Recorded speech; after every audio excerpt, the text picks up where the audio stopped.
Euroopa Komisjon tegi sel nädalal ettepaneku leevendada tehisintellektile ja andmekaitsele seatud piiranguid. Suuresti tähendab see seda, et tulevikus saaksid rahvusvahelised ettevõtted meie andmetele paremini ligi, ehk neil tekiks võimalus oma tehisintellekti meie isiklike andmete pealt lihtsamini treenida. Ettepaneku kohaselt tuleks tulevikus kasutajatele kuvada ka oluliselt vähem küpsiseid, ehk kui täna tuleb igal lehel anda nõusolek oma tegevuse jälgimiseks, siis tulevikus võiks see toimida vaikimisi. Ehk sisuliselt liiguks tulevikus meie andmed ja tarbitud sisu tehisintellektini kuldkandikul. Justiits- ja digiminister Liisa-Ly Pakosta sõnul on aga tegemist positiivse muudatusega. Meie huvi on selles, et terve Euroopa kontinent ei jääks arengus maha. Nüüd see, et neid küpsiseid taguda seal iga kord sisenedes, ma arvan, et see ei muuda midagi. Väga paljud inimesed lihtsalt, ma aktseptin kõik ja lähen edasi.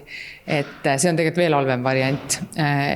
Selle lihtsustamine on olnud laialdaselt tegelikult nii kasutajate kui ettevõtete soov. Datafoxi infoturbe juhi Janar Randväli sõnul kaasnevad piirangute eemaldamisega siiski mitmed ohud, sest antud eeskirja mõte oligi kaitsta eurooplaste andmeid ja infot, mida nad tehisintellektile sisse söödavad. Nüüd justkui ühtsed normid, mida nendega võib teha ja mida mitte, kaovad. Iseenesest ärilisest vaatest võib olla see tõesti kasulik, aga teisest küljest rohkem vastutust tuleb meile kui kasutajatele endale. Umbes sama, et kui ma lähen näiteks poodi, tahan ennast kliendiks registreerida, siis mis andmeid ma annan ja mis nendega pärast edasi tehakse. Sama asi ka tehisintellektiga, et me anname tehisintellektile infot, küsime küsimusi ja tahame tema käest tulemust teada.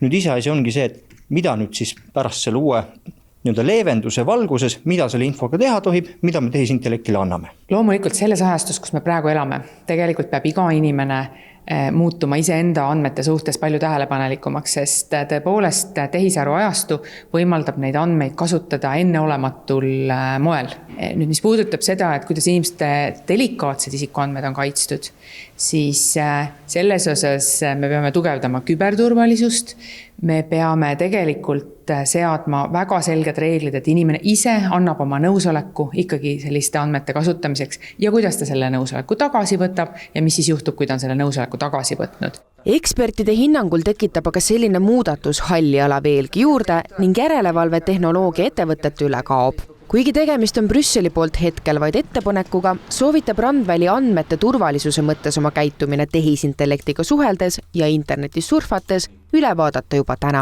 Näiteks tervisemurede puhul tasub nii praegu kui ka tulevikus pöörduda ikkagi perearsti poole, mitte doktor Google'i või erialaspetsialist doktor ChatGPT poole. Tuleks alati mõelda selle peale, kui ma annan tehisintellektile andmed, see on sama hea, kui ma panen andmed ikkagi interneti ülesse. Ma peaksin selle riskiga arvestama, et keegi teine saab selle oma süsteemi ja see võib sealt ka lekkida. Küpsiste poole pealt on minu soovitus, et õppida kasutama neid privaatlehitsusbrauseris, nendes lehtedes, mida te väga tihti ei külastate ära, sulgete veebilehitse ja saate nendest küpsistest ka arvutis lahti, et ta pärast siis ei jää teile sinna jälgima, mida te teete. Ja nendest teenustest, kus te tahate olla pidevalt siis lihtsamini sisse logitud, siis neid siis kasutada siis ka selles valikus küpsistes, et sa ei pea kõiki küpsiseid aksepteerima, vaid valid endale ainult näiteks funktsionaalsed küpsised, mis võimaldavad sul seda veebilehte kasutada.